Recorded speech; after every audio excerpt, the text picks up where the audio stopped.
Life wasn't easy for him. Every morning he woke up in a tiny apartment that barely had enough space for a bed and a small table.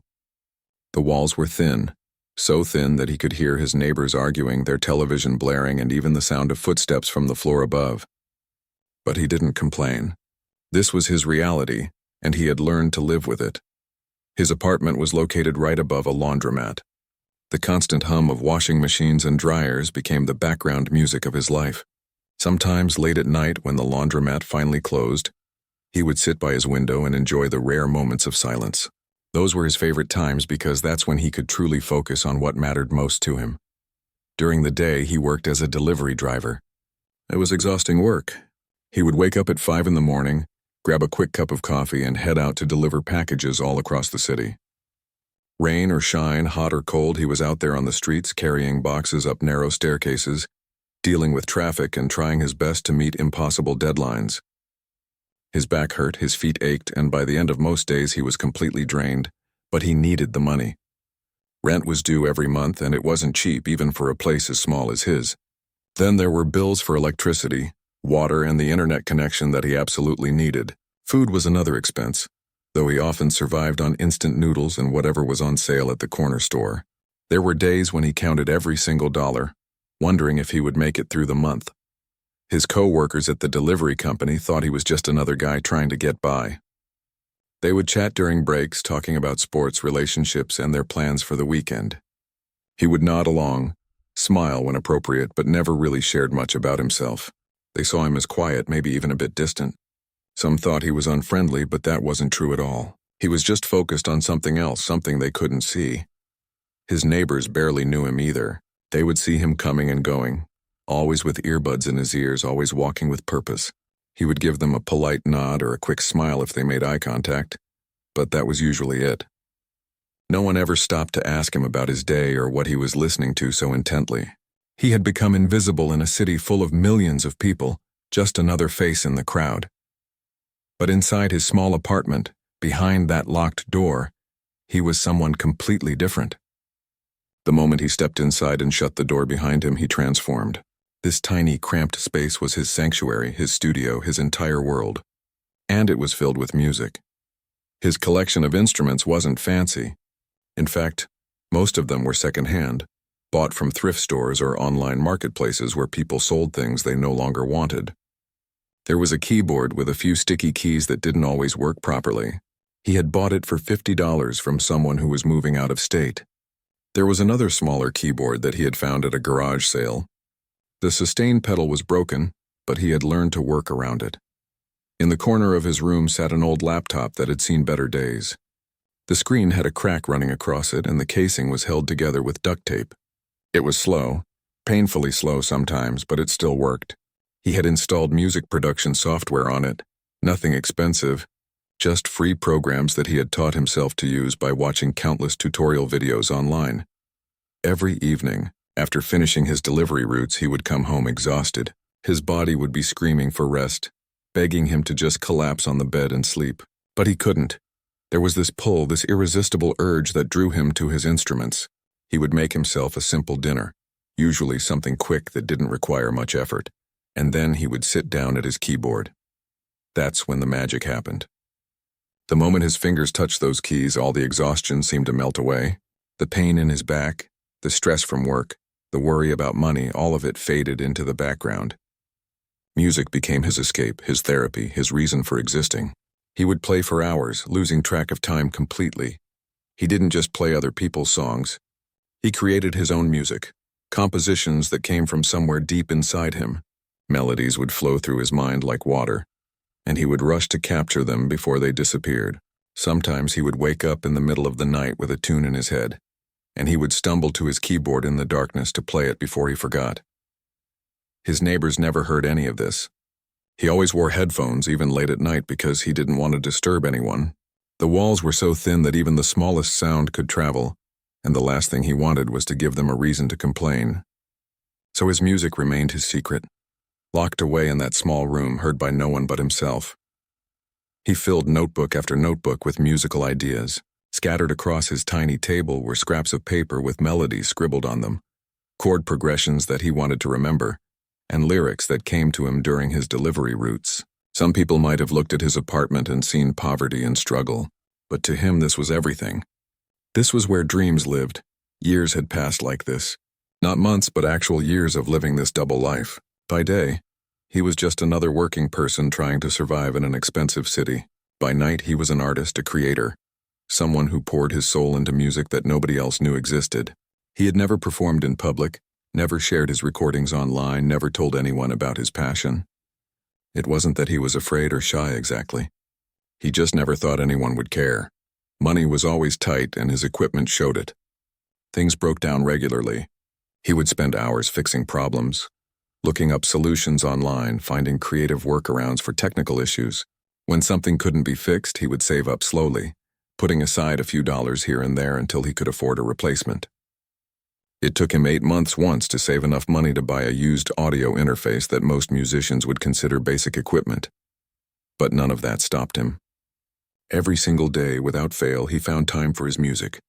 Even on his worst days, when everything seemed to go wrong, when customers yelled at him for late deliveries that weren't his fault, when his body hurt so much he could barely walk, he still came home and played. Because this was who he truly was, beneath the uniform, beneath the exhaustion, beneath the struggles of everyday life. Nobody knew that inside this tired delivery driver lived someone with an extraordinary gift. Nobody suspected that the quiet guy from apartment 3B had spent thousands of hours perfecting his craft. Nobody imagined that one day, very soon, everything was about to change. The world was about to discover what he had been hiding all along. And once that happened, nothing would ever be the same again. It happened on a Tuesday evening, one of those days when everything seemed to go wrong from the very start. The rain had been falling steadily since morning, turning the city streets into rivers of gray water. He had delivered packages all day in that miserable weather, getting soaked despite his rain jacket, slipping on wet sidewalks, and dealing with customers who were irritated that their deliveries were slightly delayed. When he finally got home that evening, cold and tired, all he wanted was to sit at his keyboard and lose himself in music like he did every night. He made himself some tea, changed into dry clothes, and sat down at his favorite keyboard, the one he had spent years playing. His fingers touched the keys ready to play, but something was wrong. The sound that came out was distorted, completely off. He tried a different key. Same problem. His heart sank. He spent the next hour desperately trying to fix it. He checked every connection, looked up troubleshooting guides on his phone, tried every solution he could think of. Nothing worked. The keyboard that had been his companion for so many years had finally given up. He sat there staring at it, feeling a wave of frustration wash over him. This wasn't just an inconvenience. This was his lifeline, his escape, his everything. The thought of not being able to play was unbearable. He looked around his tiny apartment at his other instruments. The smaller keyboard had broken months ago and he hadn't been able to fix it yet. His eyes landed on the old acoustic guitar sitting in the corner. He had bought it years ago from a pawn shop, thinking he would learn to play it properly someday. He had messed around with it occasionally, but the keyboard had always been his real instrument. Then an idea came to him, crazy but necessary. He needed money to repair his keyboard, and he needed it soon. He had heard about people making money by playing music in subway stations. He had walked past them countless times, usually too rushed or too tired to stop and listen. But he had seen the open guitar cases with dollar bills and coins in them. Maybe, just maybe, he could do that. The thought terrified him. He had never performed in front of people before. His music had always been private, personal, something just for himself. But what choice did he have? He couldn't go days or weeks without playing. The very idea made him feel anxious. Music wasn't just a hobby for him. It was how he processed his feelings, how he made sense of the world, how he stayed sane.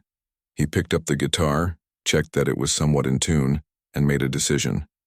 He would go to the subway station and try. If he could make even $20 or $30, it would help. He grabbed an empty cup from his kitchen to collect money, put on his jacket, and headed out into the rainy evening. The subway station was busy, as it always was during the evening rush hour.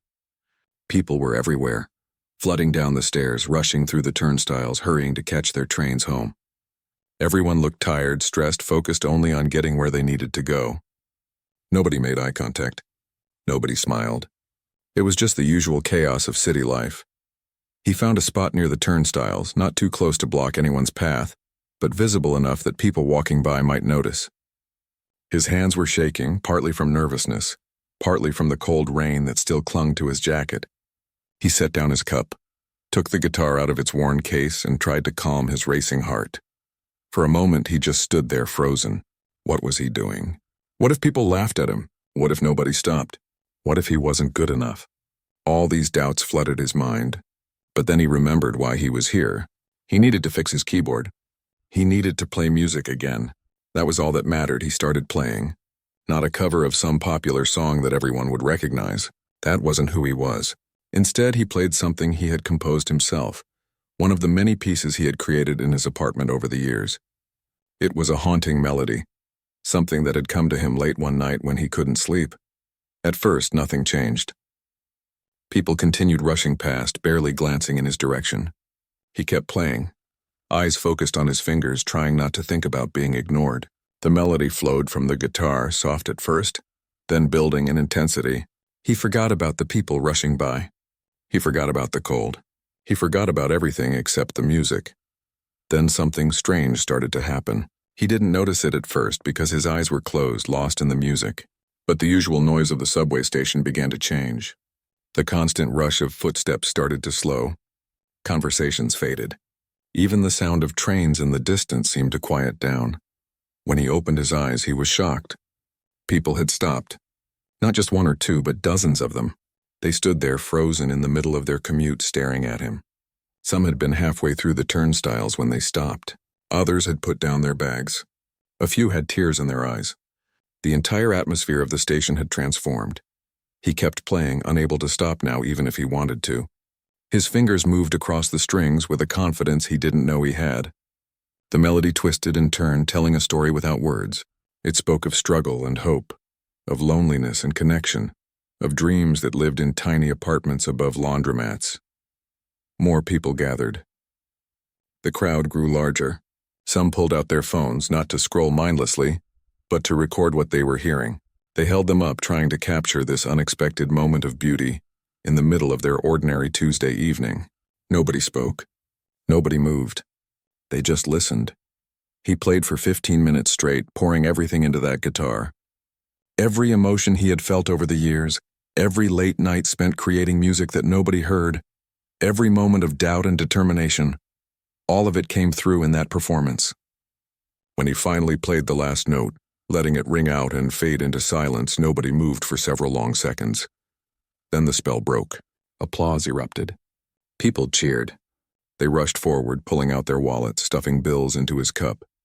Some didn't just drop in coins or $1. They gave him 5s, 10s, even 20s. An elderly woman came up to him with tears on her face, grabbed his hand, and simply said, "Thank you." She walked away before he could respond. Within minutes, his cup was overflowing with money. More money than he had expected to make in an entire evening. But something more important had happened. For the first time in his life, he had shared his music with the world. And the world had stopped to listen. As the crowd slowly dispersed, people returning to their commutes, he sat there in stunned silence. His hands were still shaking, but now it was from the rush of what had just happened. He had gone to that subway station just hoping to make enough money to repair his keyboard. He had no idea that this moment would change everything. He had no idea that among that crowd, someone had recorded him and was already posting the video online, where it would be seen by millions. His private world of music was about to become very, very public. Among the crowd that had gathered that rainy Tuesday evening stood a woman who ran a popular music blog. She had been having the absolute worst day of her life. That morning, she had received news that her blog's main sponsor was pulling out, which meant she might have to shut down the website she had been building for 5 years. Then her apartment had flooded because of a burst pipe. And to top it all off, she had just ended a relationship that she thought was going somewhere. She had been walking through the subway station in a daze, barely aware of her surroundings, just trying to get home so she could collapse and maybe cry in peace. Her mind was spinning with worry about her future, about money, about whether she had wasted years of her life on a career that was falling apart. Then she heard it. The music cut through all the noise in her head like nothing else could. She stopped walking, almost causing the person behind her to bump into her. At first, she couldn't figure out where the sound was coming from. Then she saw him, standing there with that beat-up guitar, eyes closed, completely absorbed in what he was playing. She had been to hundreds of concerts in her career as a music blogger. She had interviewed famous musicians, attended exclusive events, listened to countless albums before they were released to the public. She thought she had heard everything. But what came from that guitar in the middle of a busy subway station was unlike anything she had experienced before. The melody was complex, but somehow felt simple and pure. It shouldn't have been possible to create such depth of sound from just one acoustic guitar and one person, yet somehow he was doing it. His fingers moved across the strings in patterns that created multiple layers of music simultaneously. There was a bass line, a melody, and something else that she couldn't quite name, all woven together perfectly. But it wasn't just the technical skill that stopped her in her tracks. It was the emotion. Every note seemed to carry weight, meaning, feeling. It was like he was speaking directly to her soul, telling her that everything she was going through, all the pain and confusion and fear, was valid and understood. For those few minutes, all her problems seemed to fade away. She wasn't worried about her blog or her apartment or anything else. She was just present in that moment, listening. Her hands moved almost automatically, pulling out her phone from her pocket. She wasn't the only one recording, she noticed. At least a dozen other people had their phones out too. But she knew she had to capture this. This was important. This was the kind of moment that people needed to see and hear. She held her phone steady, making sure the audio was clear, and recorded the entire performance. Her hands were trembling slightly, not from the cold, but from the intensity of what she was witnessing. When he played the final note and the crowd erupted in applause, she kept recording, capturing the genuine emotion on people's faces, the way strangers were looking at each other with wonder, as if they had all just shared something sacred. After the crowd dispersed and he started packing up his guitar, she thought about going up to him, asking him questions, getting his name and contact information. That's what she would normally do as a professional blogger, but something stopped her. He looked overwhelmed, almost shocked by what had just happened. She decided to let him have his moment and not intrude. Instead, she walked to a quieter corner of the station and immediately opened her laptop, which she always carried in her bag. She uploaded the video right there, using the station's public Wi-Fi. Her fingers flew across the keyboard as she wrote a brief description. She didn't try to be clever or write a long analysis. She simply wrote, "I don't know who this is, but everything just changed." She hit publish and closed her laptop, not expecting much. Maybe her regular readers would watch it. Maybe it would get a few hundred views by morning. She had posted videos before that she thought would be huge but ended up barely getting noticed. The internet was unpredictable like that. She went home, dealt with the mess from the flooded apartment, and eventually fell asleep exhausted on her couch. When she woke up at 6 in the morning, her phone was vibrating nonstop. Notification after notification kept popping up. Her blog had crashed. The video had been shared so many times that her website couldn't handle the traffic. She grabbed her laptop and checked the video through a backup link. The view count made her eyes go wide. It wasn't hundreds. It wasn't thousands. It was in the millions, 3 million views in less than 12 hours. And it was still climbing rapidly. The comments section was flooded with people from all over the world asking the same questions. Who is this? What's his name? Where can we find more of his music? News websites had picked up the story. Music magazines were calling it the most incredible street performance they had ever seen. Professional musicians were sharing it on their social media pages, saying things like, "This is what real talent looks like," and "Why isn't this person famous already?" Some people were analyzing his technique, trying to figure out how he created such complex sounds from a single guitar. But it wasn't just music professionals who were responding. Regular people, millions of them, were commenting about how the music had moved them to tears, how it had helped them through a difficult moment, how they had listened to it 10 times already and couldn't stop. Some shared their own stories of struggle and how his music spoke to their experiences. The video spread across every social media platform. It was on the trending page everywhere. People were making their own versions, trying to play his composition, though none could quite capture what he had done. Artists were creating animations to go along with the audio. The video had taken on a life of its own. The blogger sat there staring at her screen, hardly believing what was happening. In her 5 years of running the music blog, she had never posted anything that got even a fraction of this response. This wasn't just a viral video. This was a cultural moment, and she had been there right at the center of it purely by chance. She tried to find out more about the mysterious guitarist. She went back to the subway station that evening, hoping to find him performing again. She asked the station workers if they knew who he was. She posted on her blog asking anyone with information to come forward, but nobody knew anything. He had vanished just as mysteriously as he had appeared. Other people were searching too. The internet had become obsessed with finding out who this person was. Amateur detectives were analyzing the video frame by frame, trying to identify any clues about his identity. But the video mostly showed his hands and the guitar. His face was partially visible but not clear enough for facial recognition software to work. For several days he remained a mystery.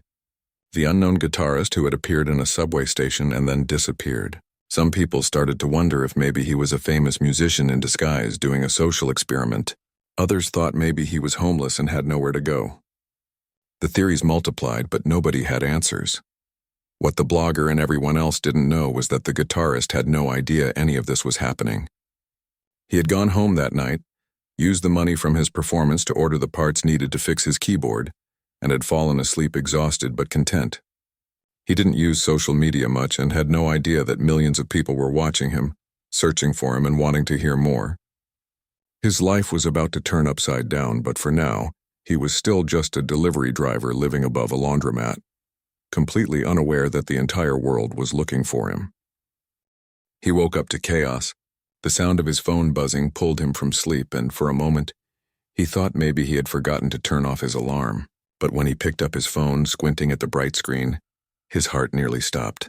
847 missed calls. His inbox was completely full of messages. His voicemail was maxed out. Text messages from numbers he didn't recognize were still flooding in. Confused and slightly panicked, he started scrolling through the messages. They made no sense. People were calling him a genius. Others were offering him money. Some were asking if he had a manager or an agent. Record labels wanted to talk to him. Journalists wanted interviews. There were even a few angry messages from people accusing him of being fake or a publicity stunt. He sat up in bed, his mind racing. What was happening? Then he opened one of the messages that included a link. It was a video. His video. Someone had filmed him playing at the subway station 2 days ago. The view count at the top made his stomach drop. 7 million views and counting. 7 million people had watched him play. His hands started shaking as he watched the video. There he was, standing in that subway station playing his guitar, completely unaware that anyone was recording. The video quality was surprisingly good. You could hear every note clearly, see his fingers moving across the strings, and the comments. There were hundreds of thousands of comments from people all over the world. Before he could fully process what was happening, he heard voices outside his apartment. Loud voices. Multiple people talking at once. He got out of bed, still wearing the old t-shirt and sweatpants he slept in, and cautiously opened his door. The hallway was filled with people. Strangers in expensive suits holding business cards and folders. They all turned to look at him when the door opened. "There he is," someone shouted, and suddenly they were all talking at once, moving toward him, trying to hand him things, speaking over each other. He took a step back, overwhelmed by the sudden attention. These people were professional, aggressive, all claiming they could make him famous, make him rich, change his life. He quickly shut the door and locked it, his heart pounding. This couldn't be real. This had to be some kind of mistake. He went to his window and looked down at the street. There were more people down there. News vans, photographers with cameras, a small crowd of curious onlookers wondering what all the fuss was about. His quiet street, where nothing ever happened, had turned into a circus overnight. For the next several hours, he stayed in his apartment, too scared to go outside. The knocking on his door continued periodically. People kept calling his phone. Someone even managed to get his email address somehow, and his inbox was filling up faster than he could read. Everyone wanted something from him. Everyone had an offer, a deal, a contract they wanted him to sign. He didn't trust any of it. How could he? He knew nothing about the music industry. He had spent his entire life creating music in private, never dealing with managers, agents, lawyers, or any of that business side of things. These people smelled money, and he was just a delivery driver who happened to play guitar. They would probably take advantage of him, sign him to a terrible deal, and he would end up worse off than before, so he ignored them all. Every call, every message, every business card that was shoved under his door. He sat in his apartment feeling trapped, watching as his simple life spiraled completely out of control. Part of him wanted to run away, leave the city, disappear somewhere nobody could find him. Another part of him couldn't believe this was happening at all. The noise outside continued throughout the day. His neighbors were confused and annoyed by all the commotion. The building's landlord called him, demanding to know what was going on and threatening to evict him if this continued. His delivery company called too, asking why he hadn't shown up for work. He didn't know what to tell anyone. As evening approached, the crowd outside began to thin. People were giving up, assuming he wasn't going to come out or respond. The news vans left. The photographers packed up their equipment. The men in suits finally stopped knocking on his door. The hallway grew quiet, but one person remained. An older gentleman who didn't look like the others. He wasn't wearing an expensive designer suit. He didn't have an entourage or a fancy car waiting outside. He simply sat on the stairs leading up to the apartment, patient and quiet like he had all the time in the world. Hours passed. The man didn't move. He just sat there, occasionally checking his phone but mostly just waiting. By the time it was completely dark outside, he was the only person left. Everyone else had given up and gone home. But not this man. Finally, curiosity got the better of him.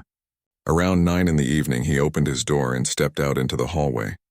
The older man looked up from where he was sitting on the stairs, made eye contact but didn't immediately jump up or start talking like all the others had. He just nodded politely and remained seated. "Who are you?" he asked, his voice cautious. The older man smiled gently. "My name is Vincent. I'm a music producer, but I'm not here to sell you anything or pressure you into signing contracts. I just want to listen. I'd like to hear what else you've been hiding." There was something about the way he said it, the genuine respect in his voice, that made him pause. This man was different from all the others. He wasn't pushing or demanding. He was simply asking, as one musician to another. "Why should I trust you?" he asked. "Everyone wants something from me now." Vincent nodded, understanding. "You're right to be cautious. The music industry is full of people who will take advantage of young talent. I've been in this business for almost 50 years, and I've seen it happen more times than I care to count." He paused, choosing his words carefully. "But I've also had the privilege of working with some of the greatest musicians of our time. I helped them protect their art while still sharing it with the world. That's what I do. I don't create the music. I just help people like you make sure the world hears it the way you intended." He stood there in the hallway, torn between fear and hope. This could be a mistake. This could be someone else trying to use him. But what if it wasn't? What if this was a real opportunity to share his music without losing control of it? "I don't have much," he finally said. "My equipment is old and broken. I'm not a professional. I just play." Vincent stood up slowly, his old knees creaking slightly. The greatest musicians I've ever known all said something similar. They didn't think of themselves as professionals or stars. They just played because they had to, because music was part of who they were. He held out a simple business card, nothing flashy. "I have a studio not far from here. No contracts, no pressure, no obligations. Just come play for me. Let me hear what you're capable of. Then you can decide if you want my help or not." He took the card, looking at it carefully. It had a name, a phone number, and an address. Nothing else. No fancy logos or impressive titles. Just simple and honest. "Tomorrow afternoon if you're interested," Vincent said, starting to walk down the stairs. He paused and turned back. "By the way, that piece you played in the subway station? It was remarkable. But I have a feeling it's just the tip of the iceberg. I'd like to find out if I'm right." And with that he left, leaving him standing alone in the quiet hallway holding a business card and facing the biggest decision of his life. Should he trust this stranger? Should he take this chance? Or should he try to go back to his old life, pretending none of this ever happened? He went back into his apartment, closed the door, and sat at his broken keyboard, the card still in his hand, thinking about what tomorrow might bring. He barely slept that night. The business card sat on his small table, and he must have picked it up and put it down 100 times, debating with himself. Every instinct told him to be careful, to protect himself, to not trust anyone in this crazy situation. But there was something about Vincent, about the way he had spoken and the patience he had shown, that felt different from all the others. By morning, he had made his decision. He would go to the studio, play for this producer, and see what happened. If it felt wrong, he could just leave. No contract signed, no commitments made, just music. That's what Vincent had promised. He took the subway to the address on the card, a part of the city he rarely visited.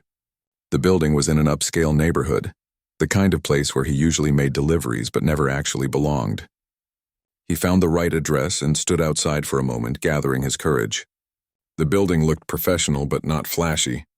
There was a simple sign by the door with the studio's name. He pressed the buzzer. Vincent's voice came through the intercom, warm and welcoming. "Come on up. 3rd floor." The door clicked open. The elevator ride felt like it took forever. His heart was pounding. What was he doing here? He was just a delivery driver with some musical talent. Who was he to think he belonged in a professional recording studio? But before he could change his mind, the elevator doors opened and Vincent was standing there waiting for him. "I'm glad you came," Vincent said simply, leading him down a hallway. "I wasn't sure you would." The studio was unlike anything he had ever seen. There was professional recording equipment everywhere, instruments of every kind, walls covered in gold and platinum records from artists he recognized. It was intimidating and exciting at the same time. But Vincent didn't give him time to be nervous.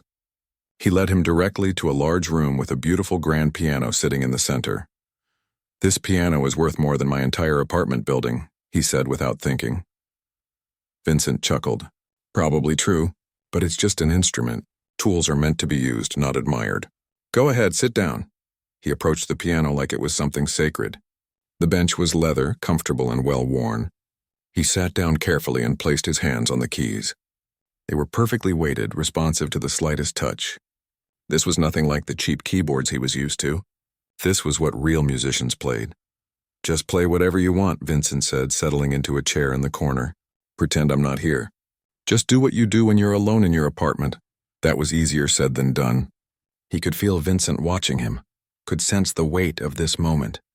But once his fingers touched the keys and he began to play, everything else faded away. The nervousness, the pressure, the strangeness of the situation, all of it disappeared. He started with a piece he had written a year ago, one of his favorites. The melody flowed from his fingers and the piano responded beautifully, capturing every nuance and emotion. The sound filled the room, rich and clear and perfect. He had never heard his own music sound so good. When that piece ended, he immediately began another. And then another. He couldn't stop. It was like something had been unlocked inside him. All those years of playing on broken equipment in a tiny apartment, never being able to hear his music the way it was meant to sound. And now here he was with this incredible instrument that brought every note to life. He played for 3 hours straight. He lost track of time completely. Some of the pieces he performed were ones he had perfected over years. Others were newer compositions he was still working on. He even improvised a few sections, letting the music guide him wherever it wanted to go. Vincent didn't interrupt once. He sat in that chair, completely still, just listening. Sometimes his eyes were closed. Sometimes he would lean forward slightly, as if trying to catch every single note. His weathered face showed concentration but revealed nothing about what he was thinking. Was he impressed? Disappointed? It was impossible to tell. Finally, exhausted and emotionally drained, he played one last note and let it ring out until it faded to silence. His hands were shaking slightly. He had just poured out his entire soul, shared things he had never shared with anyone, and now he had to face judgment. He turned around slowly to look at Vincent. The older man sat there for a long moment, saying nothing. The silence was almost unbearable. Then Vincent stood up, walked to the window and looked out at the city below. When he finally spoke, his voice was quiet but carried tremendous weight. "In 50 years of doing this," Vincent began, still looking out the window, "I've heard 3 people play the way you just did. Only 3 out of thousands and thousands of musicians I've worked with or auditioned." He felt his heart skip a beat. 3 people? In 50 years? Vincent turned around to face him. The first was a young woman in Vienna in 1982. I was there for a classical music festival, and she was playing in a small church that maybe 30 people attended. She played Rachmaninoff, and I swear, time stopped. The composer himself couldn't have played it better. She went on to become one of the most celebrated pianists in Europe. Vincent paused, his eyes distant with memory. The second was a street musician in New Orleans in 1995. He was playing a saxophone on a corner where tourists passed by, probably making $20 a day. But what came out of that saxophone was pure genius. We signed him, produced his first album, and he won 3 awards that year. The weight of what Vincent was saying began to sink in. He was comparing him to people who had changed music history. And you, Vincent continued, walking closer, are the third.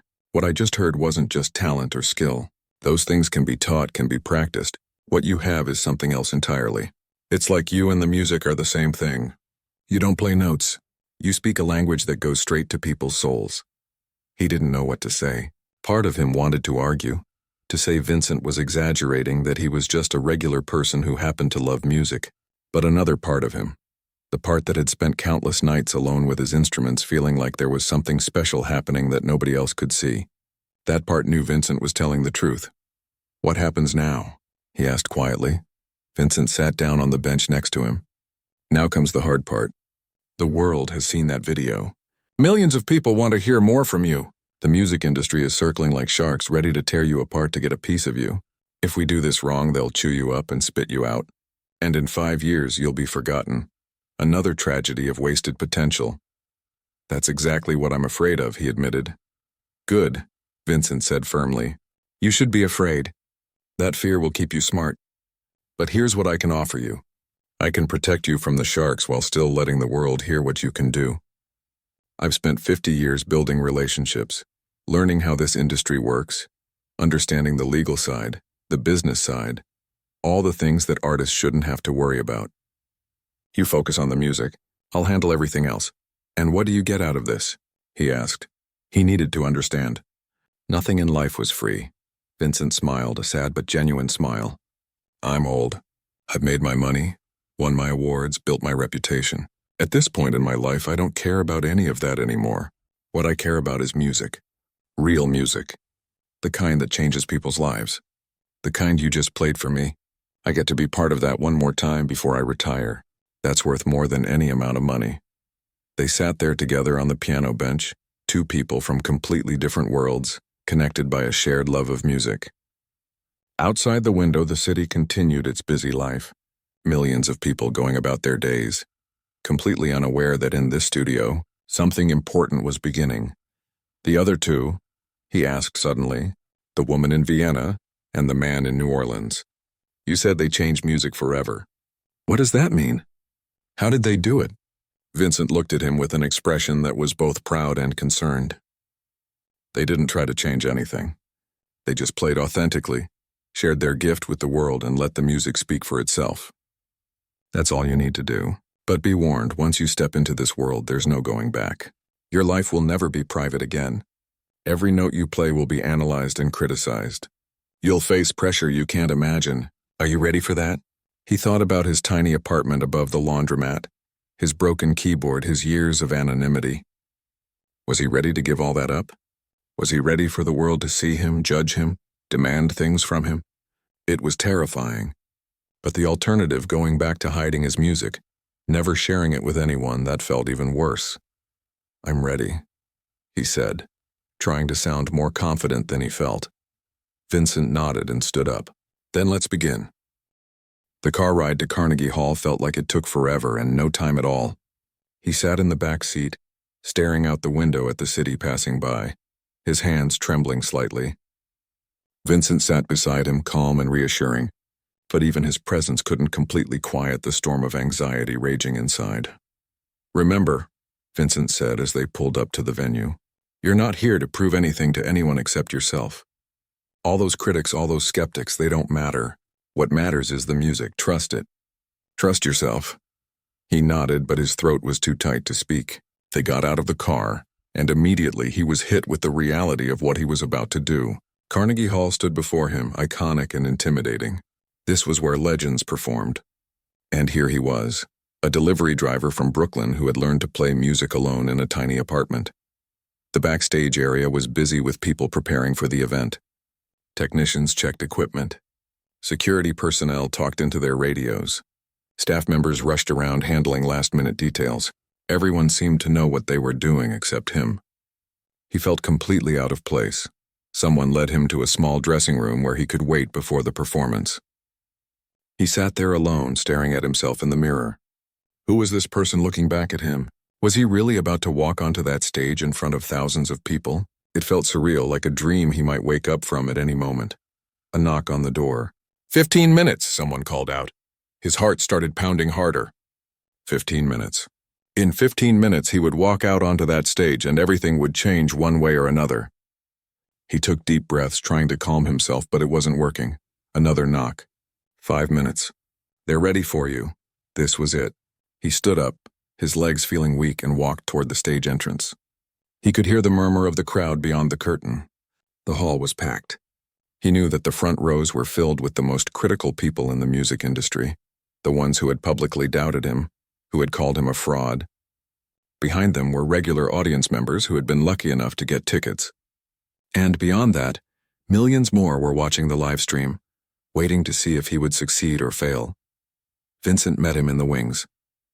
"How are you feeling?" "Terrified," he admitted honestly. Vincent put a hand on his shoulder. "Good. Every great performer I've ever known felt that way before taking the stage. The fear means you care, use it. Channel it into the music."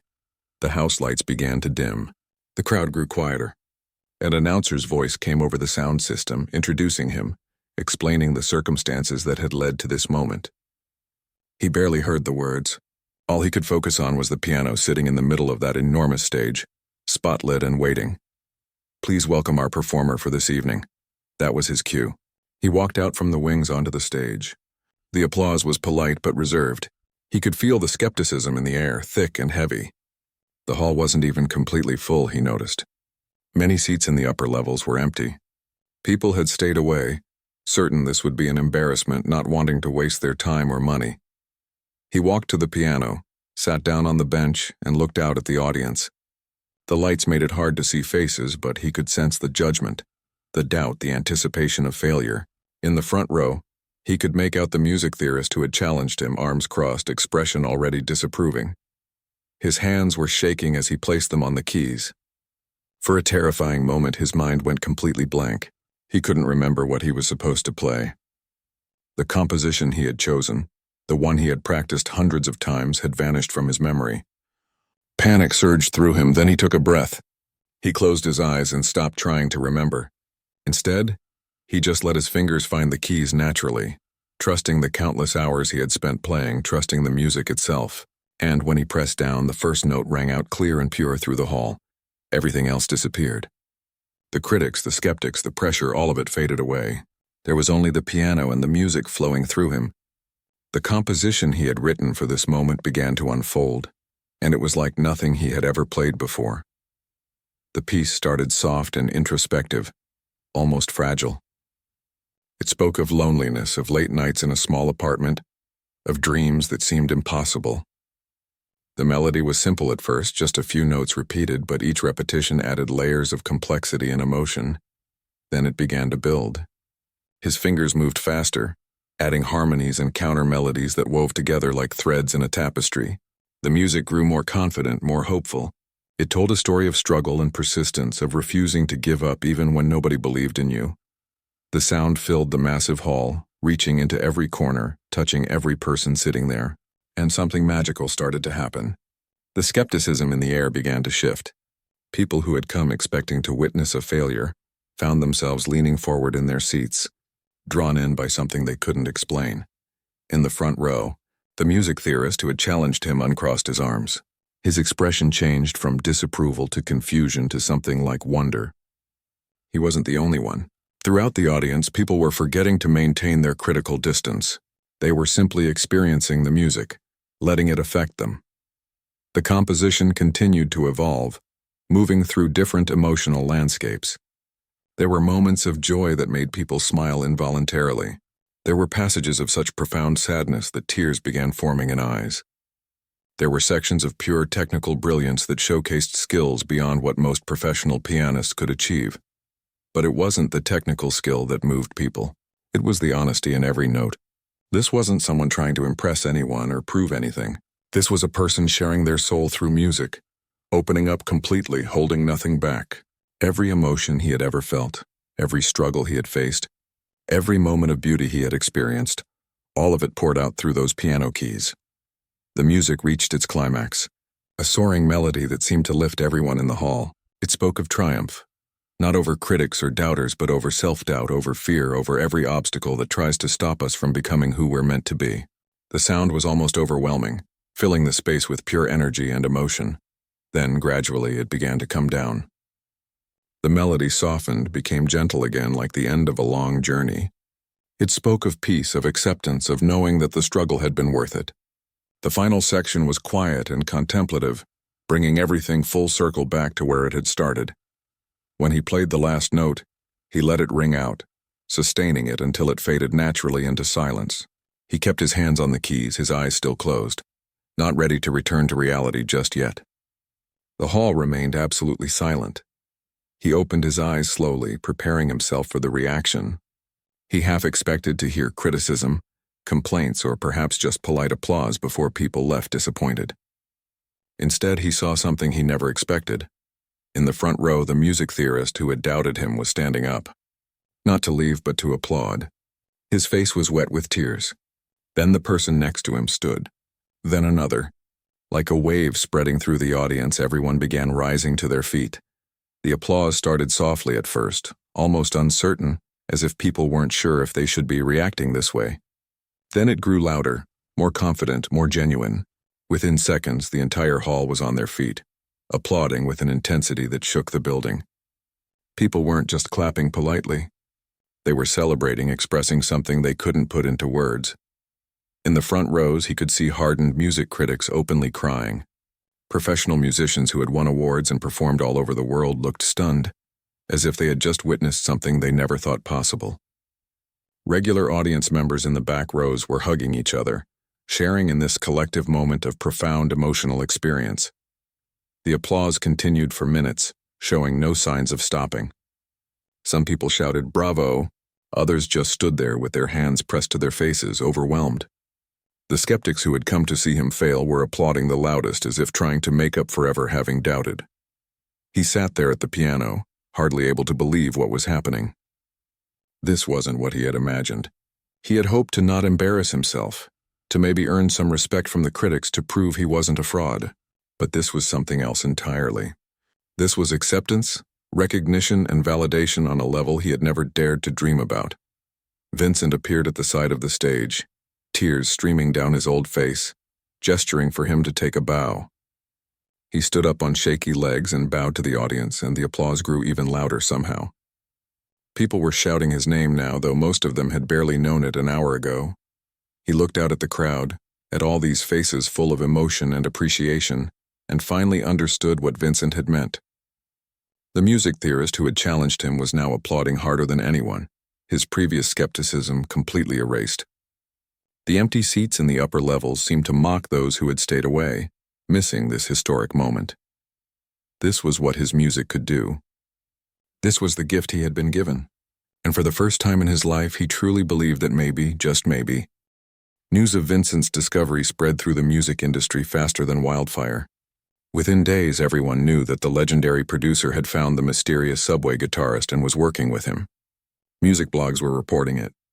Industry insiders were gossiping about it. And with that news came something he hadn't expected: fierce skepticism. The criticism started small at first. A few comments on social media questioning whether the Subway video had been edited or enhanced somehow. Maybe the audio had been cleaned up, some people suggested. Maybe multiple takes had been combined. After all, how could someone unknown create something that perfect on the first try in a noisy subway station? Then the criticism grew louder and more organized. A prominent music theorist and critic, someone with hundreds of thousands of followers and considerable influence in the industry, wrote a lengthy article titled, "The Subway Musician Myth: Why We Should Be Skeptical." In it, he argued that the viral video had to be fake, that the audio quality was too good for a Subway performance, that the composition showed signs of being pre-recorded and played through hidden speakers while the guitarist simply pretended to play along. The article was shared thousands of times. Other critics joined in, adding their own doubts. Some claimed that Vincent must have planted the whole thing as a publicity stunt for his studio. Others said the whole story was too perfect, too much like a fairy tale to be real. A musician couldn't just appear out of nowhere with that level of talent. There had to be training, background, a history that someone would know about. Television talk shows discussed the controversy. Music magazines ran opinion pieces on both sides. The internet divided into believers and skeptics, arguing endlessly in comment sections and social media threads. Some people defended him passionately, saying they had been there at the subway station and witnessed it with their own eyes. But the skeptics had an answer for everything: paid actors, mass delusion, the power of viral marketing to make people believe what they wanted to believe. He watched all of this unfold from Vincent's studio, feeling sick to his stomach. He had never wanted this kind of attention. He had just wanted to play music. Now people were calling him a fraud, a fake, a manipulator. Some of the accusations were so ridiculous he would have laughed if they weren't so hurtful, but others cut deep, making him doubt himself. Maybe they're right, he said to Vincent one afternoon, after reading yet another article questioning his authenticity. Maybe I'm not as good as that video made me look. Maybe it was just luck, a good day, the right moment. Vincent looked up from the paperwork he was reviewing. Do you really believe that? After everything you played for me in this studio? I don't know what to believe anymore, he admitted. How do I prove to people that I'm real? That the music is real? That's when the challenge came. The same music theorist who had written the original skeptical article issued a public challenge through his widely read blog. He called for a live performance completely unedited in a prestigious venue where there could be no tricks or manipulation. He suggested a specific location, one of the most famous concert halls in the world, a place where legends had performed. If this unknown musician was truly as talented as the video suggested, let him prove it on that stage, in front of critics and experts, with no safety net. The challenge went viral immediately. It was dramatic, public, and put enormous pressure on Vincent to respond. Everyone wanted to know, would he accept? Would this mysterious guitarist risk his reputation by performing live in front of the harshest critics in the music world? Vincent called him into his office to discuss it. We don't have to do this, Vincent said seriously. This is a trap. They're hoping you'll fail so they can tear you apart. We could ignore it, continue working, release music when we're ready on our own terms. But he had been thinking about this. The criticism, the doubt, the accusations of being fake, they were eating away at him. He couldn't live with people thinking he was a fraud. More importantly, he couldn't let fear stop him from doing what he loved. If he backed down now, he would always wonder if the skeptics had been right. I want to do it, he said firmly. I want to accept the challenge. Vincent studied him carefully. Are you sure? This isn't like playing in a subway station where nobody knew who you were. This will be massive. If you succeed, you'll silence the critics and prove your talent beyond any doubt. But if you fail, if you freeze up or make mistakes under that kind of pressure, the entire world will see it. Your career could be over before it really begins. I understand, he said, but I need to do this. Not for them, for me. I need to know if I can stand up there and play my music in front of people who want me to fail. Vincent was quiet for a long moment. Then he nodded slowly. All right, I'll make the arrangements. But we're doing this on our terms. You'll play your own compositions, not covers or familiar pieces. You'll play solo, just you and a piano, so there can be no question about editing or backing tracks, and we'll give you 1 week to prepare. 1 week? He repeated, feeling his stomach drop. That's what they're asking for, Vincent explained. They want to make sure you don't have months to practice and prepare. They want to see if you can perform under pressure, with minimal preparation time. It's designed to make you fail. 1 week, 7 days to prepare for the most important performance of his life, in front of the harshest critics imaginable, in a venue where musical legends had performed. The weight of what he had agreed to began to sink in. What had he just done? News of the accepted challenge exploded across the internet. It was suddenly the biggest story in music. Tickets to the performance, which would be held at Carnegie Hall, sold out within minutes. News organizations from around the world requested press passes. The event was going to be live-streamed, meaning millions of people would be watching in real time. There would be no hiding, no second chances, no editing. Just him, a piano, and the entire music world watching to see if he was real or fake. The pressure was immense. He spent the next week in Vincent's studio practicing constantly. He barely slept, barely ate, consumed by the need to be perfect. But the more he practiced, the more nervous he became. What if his hands shook? What if he forgot the notes? What if he froze up in front of thousands of people? Vincent tried to calm him down. You're overthinking this. You've played these pieces 100 times. You know them better than you know your own name. Just go out there and do what you always do. Play from your heart, not your head. But it wasn't that simple. Playing alone in his apartment or even in Vincent's studio was completely different from performing in front of a hostile audience. The critics would be sitting in the front rows taking notes, waiting to pounce on every mistake. The skeptics would be watching online, ready to declare victory if he faltered even once. The night before the performance, he couldn't sleep at all. He lay in bed staring at the ceiling, his mind racing with worst-case scenarios. Maybe this was a mistake. Maybe he should cancel, admit he wasn't ready, save himself the humiliation, but it was too late now. The world was watching. Millions of people had their opinions formed already, either believing in him or convinced he was a fraud. Tomorrow night he would prove one group right and the other wrong. The question was, which group would that be? As dawn broke on the day of the performance, he got up and went to Vincent's studio one last time. He sat at the piano and played through his entire set, trying to calm his nerves. The music sounded good, better than good, but would it be enough? Would it silence the critics? Would it prove to the world that he was real? In just a few hours he would find out. The biggest test of his life was waiting, and there was no turning back now. The morning after Carnegie Hall, the world had changed completely. He woke up in a hotel room that Vincent had arranged for him, momentarily confused about where he was. Then the memories of the previous night came flooding back. The performance. The standing ovation. The tears on people's faces. It had really happened. It wasn't a dream. He picked up his phone and immediately regretted it. The notifications were even worse than before. But this time they were different. Instead of skepticism and criticism, there was praise, admiration, and respect.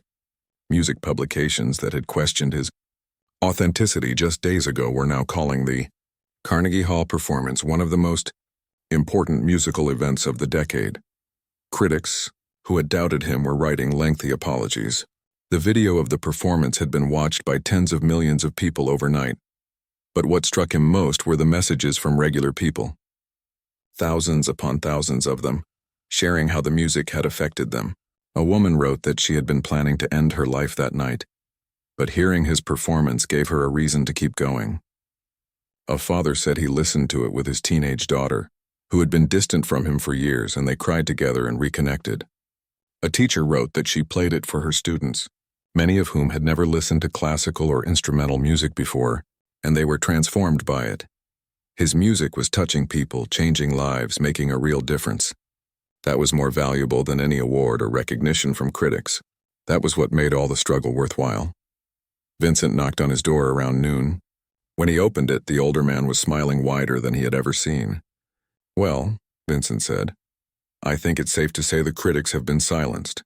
The offers are pouring in. Record labels are offering millions of dollars. Concert venues around the world want to book you. Television shows want you as a guest. You could become very wealthy very quickly." They sat down to discuss the offers, and there were indeed some staggering numbers being thrown around. Major record labels were offering multi-million-dollar signing bonuses. A worldwide tour could be arranged that would take him to sold-out arenas in dozens of countries. He could have anything he wanted: a mansion, fancy cars, a life of luxury he had never imagined. But as he looked at these offers, something felt wrong. He thought about why he had started playing music in the first place. It wasn't for money or fame. It was because music was part of who he was, because it helped him understand the world and his place in it, because it connected him to something bigger than himself. "What if we did something different?" he said to Vincent. "Different how?" Vincent asked, intrigued. "All this money people want to give me, what if we used it to help other musicians? People like me who have talent but can't afford instruments or lessons or studio time. What if we created something that gives them the same chance I'm getting?" Vincent leaned back in his chair, studying him carefully. "You realize you could turn down millions of dollars in personal wealth? Most people in your position would never even consider that." "I know," he said. But what good is wealth if I'm not using it for something meaningful? I've been poor my whole life. I know how to live on not much money. I don't need a mansion or expensive cars. What I need is to know that my music is making a real difference, not just entertaining rich people who can afford concert tickets. Vincent was quiet for a long moment. Then he smiled, a genuine smile full of respect and admiration. I knew there was something special about you, and it wasn't just the music. All right, let's do it. Let's build something that actually matters. Over the next few weeks, they worked together to establish a foundation. It would provide free instruments to young musicians who couldn't afford them, offer scholarships for music lessons, and create studio spaces where emerging artists could record without worrying about costs. The foundation would be funded by his performances and recordings, with every dollar going back into supporting the next generation of musicians. He did sign a record deal, but on his terms. He would release music independently, maintaining creative control, and the profits would be split between supporting himself modestly and funding the foundation. No label executives telling him what to play or how to perform, just honest music, created authentically, shared with the world. His debut album was recorded in Vincent's studio over the course of a month. It featured the compositions he had created over years of playing alone in his apartment, now professionally recorded but retaining all their raw emotional power. When it was released, it went platinum in 3 weeks. Critics called it a masterpiece. Regular listeners said it spoke to their souls, but he remained remarkably unchanged by success. He moved out of his apartment above the laundromat, but not to some expensive penthouse. He found a modest place in a quiet neighborhood, somewhere with good natural light and enough space for his instruments. He still took the subway to Vincent's studio, still wore simple clothes, still nodded politely to strangers on the street. People recognized him now, of course. It was impossible to remain anonymous after everything that had happened. But he was gracious with fans, always willing to sign an autograph or take a photo, never acting like he was above anyone. He remembered what it was like to be invisible, and he never wanted to make anyone feel that way. The foundation grew quickly.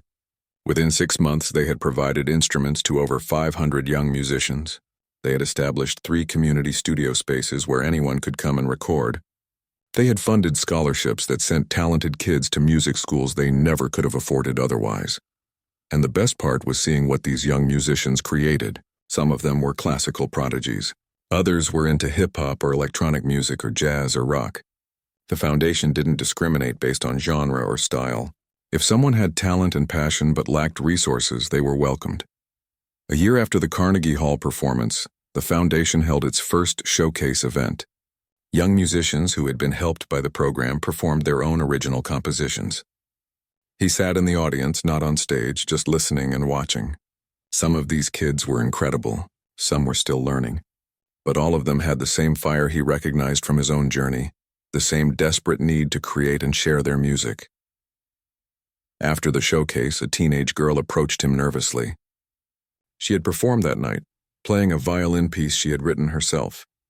"I just wanted to thank you," she said quietly. "Before the foundation gave me this violin, I had never even held one. My family could never afford it. But music was always in my head, you know? I just didn't have a way to let it out. You gave me that way." He felt tears forming in his eyes. This was what it was all about. Not the awards, not the platinum records, not the fame. It was about this girl who now had a violin and a chance to share her gift with the world. "Keep playing," he told her. "Keep creating. The world needs your music." Vincent watched this exchange from across the room, and later that night, back at the studio, he said, "You know, I've worked with a lot of talented musicians in my life. Made a lot of people famous, helped create a lot of successful careers. But what we're building here, this is the thing I'm most proud of. You didn't just become a successful musician. You're creating a whole new generation of them." "We're creating it," he corrected. "I couldn't do any of this without you." "True," Vincent admitted with a smile. "But I'm an old man. In a few years I'll retire and this will all be yours to run. The foundation, the mission, the legacy. What you do with it will impact thousands of musicians for decades to come.